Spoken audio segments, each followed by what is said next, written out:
Welcome, folks. Rambam.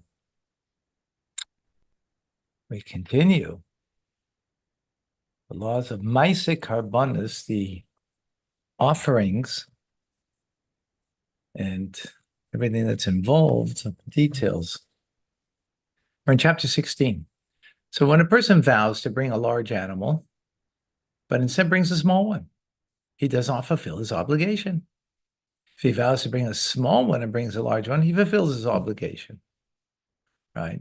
Because in a in a large one is a small one, but in a small one isn't a large one, right?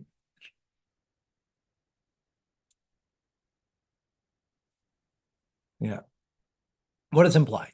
If he said, I promise to bring a lamb as a burnt offering or as a peace offering, and he brings a ram, or he vowed a calf and he brought an ox or a kid, and he brought and brought a goat, he fulfills his obligation because he said something smaller and he brought something bigger. Right? If you said I'm going to give $100 to charity, right? And you gave 200, you fulfilled your obligation. If you say you're going to give 200 and you only gave 100, then you didn't fulfill your obligation. Number two, if he vows to bring a burnt offering, either from lambs or for rams, and he brings a pilgus, there's an unresolved doubt or whether or not he fulfilled his obligation. Pilgus is a sheep that's between the age of 1 and 1 year and a month. So it's not a lamb, but it's not yet considered a ram.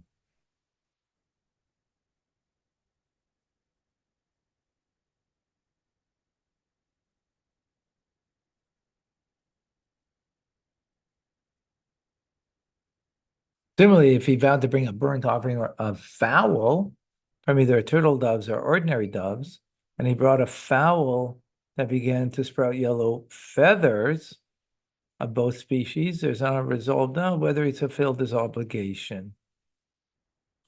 Since the unresolved doubt, the fowl has reached a state of a development.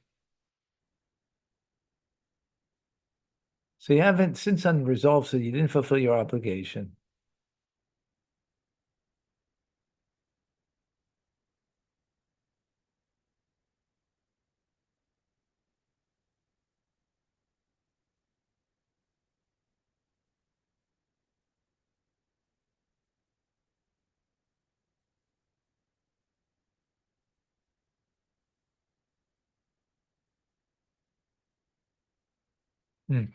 So the yellow feathers means it's an in-between stage. It's more mature than a turtle dove, but it's not fully matured.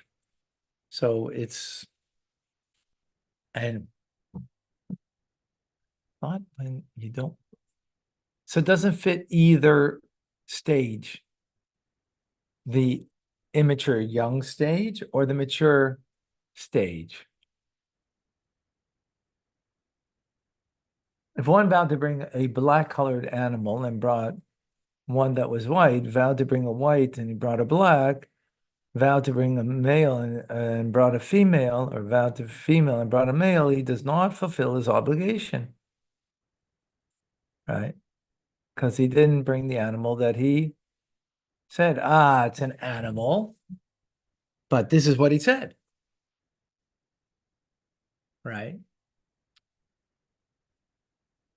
And here, so it's not about one being better than the other, right? It's just not what you said. But as I said, I'm bringing 100 and I gave 200, so I fulfilled what I said. But here not. If one takes a vow without specifying the type of animal he is bringing, he should bring from the developed animals in the species he vowed to bring. Right? In other words, so you got to bring the better, the more mature than the less mature. If in his place of residence, people commonly identify one of the type of species with a specific species of animals, he should bring the type, he should bring the type of animal brought by the people of that locale. So what's implied? If a person vowed to bring a burnt offering from cattle, he should bring an ox, right? Not a calf, right? Should he say, I promise to bring a burnt offering, if the practice of people in the locale to use the term burnt offering without a description to refer even to a fowl offered as a burnt offering, he may bring even one fowl, a turtle dove, or an ordinary dove. Because that's, the practice. If their practice is to use the term only when referring to a burnt offering of cattle, he should bring an ox, right? Because that's the common term. So here we're speaking about what is in those words that obligates you.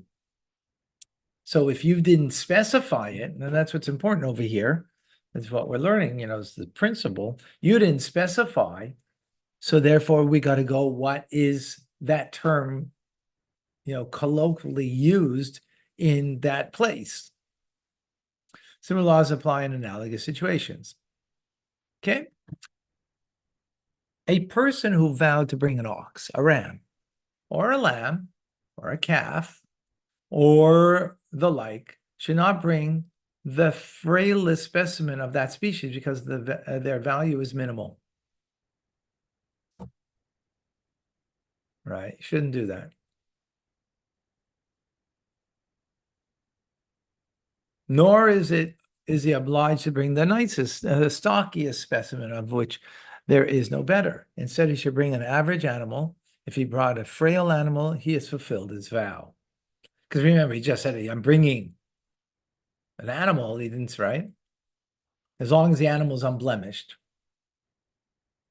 right? Because that you can't fulfill your vow with.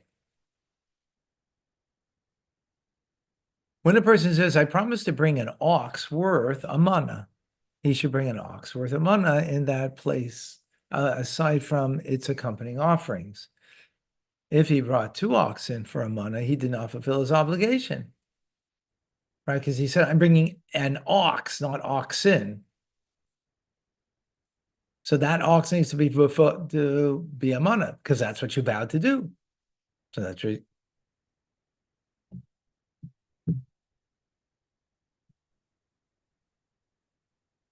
Now you might think, but I'm bringing 2 offerings, even better, right?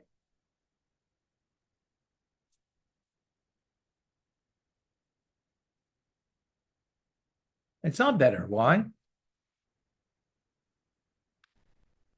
Because the whole reason why you're bringing it is because of the vow that you made. So you're not fulfilling your vow. The point is you made a vow, so you got to fulfill it. This is not fulfilling your vow. Wow. Following rules apply. When a person says, this ox is a burnt offering, this particular one, and it becomes blemish. If he desires, he may bring 2 for the price he receives for it.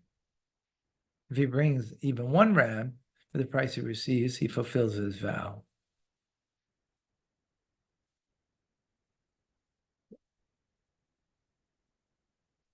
How come? Because he said this. But this no longer he can bring. It's blemished. He didn't say, I'll bring a burnt offering. If you bring a burnt offering, then I got to bring in a burnt offering. But if I said this and it's no longer, it's blemished, so I can't bring it. Now I could bring 2 in its place, right? Because it blemished, you sold it, and with the money thereof, you could bring 2. Why? Because it's not, I couldn't fulfill my vow in any case with that one, with that one that I said, because I said this one, not that one. So if it's this one and I can't fulfill with it, so the money thereof, I could now bring 2. Or I could bring a ram instead of, I guess, I don't know if it was a cow first or whatever. Fascinating. Just the nuance of, you know, of the words that we use. See how powerful. Okay. If he says, these two oxen are burnt offerings, and they become blemished, should he desire, he may bring one with the money he receives for the sale. This ram is a burnt offering, and it becomes blemished. If he desires, he may bring a lamb instead of a ram, which is cheaper, with the money he receives for the sale, but it's with the entire money, right? That money, so maybe it's a lamb, is less expensive, perhaps. I think a ram is older. Maybe I don't remember now. If he vows a lamb and it becomes disqualified, he may bring a ram with the money that he receives for the sale. But you got to use that money for what you're getting, and it could be something different because it was a specific thing. It wasn't, I'll bring a ram.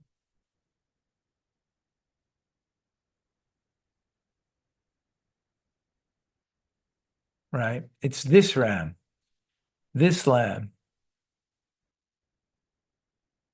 If he says, I promise to bring a burnt offering, and he set aside an ox and it was stolen, a burnt offering, not this one, he may fulfill his obligation with sheep. Well, how?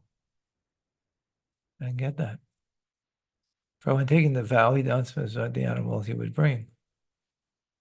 Oh, got to read it properly.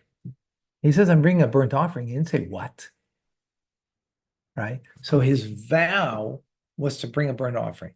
Then he sets aside an ox. When he made the vow, he didn't say an ox. That's why I kind of misread it, right? If he said I'm bringing an ox as a burnt offering, not this ox, but a ox, and you have to bring an ox if that one got stolen, right?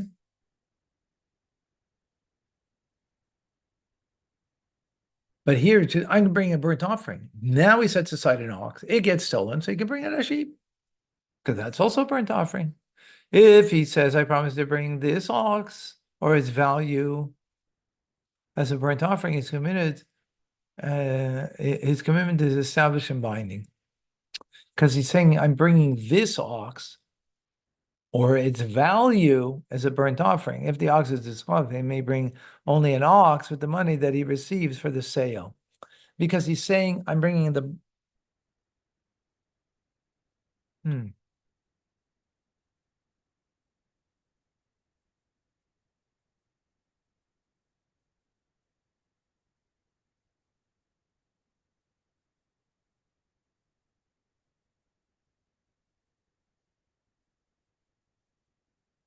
So I'm bringing this ox or its value. So its value means its value when it becomes disqualified in another ox.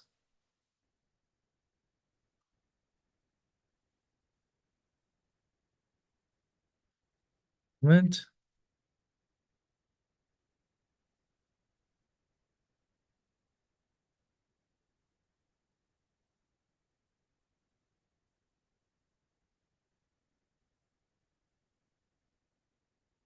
If he says, I promise to bring a burnt, oh, sorry, did that. If he says, I promise to bring an ox as value burnt offering, it's going to be established, and the ox is swallowed. Okay, yes, right. Number 8.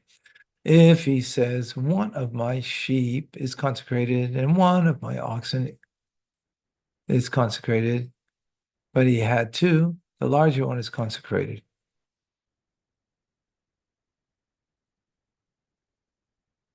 Because when you give generously. So we assume that it's the more generous one of the two. If he has three, the larger one is consecrated, but concern should also be shown for the middle one. I mean, concern.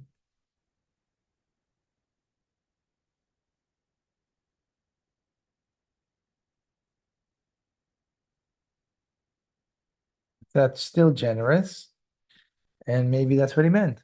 So what should be done? Should wait until the middle one becomes blemished so that the holiness will fall on the larger one alone. If he says an ox from my oxen is consecrated, the larger one is consecrated, and the concern need not be shown for the middle one. Or he's saying an ox. He assumed that he meant the choicest one. Okay. All right. I have to stop here. Wishing everybody a good Shabbos. Good Thank Shabbos. you, Rabbi. Good Shabbos, everyone. Good Shabbos, everyone. Thank you very much.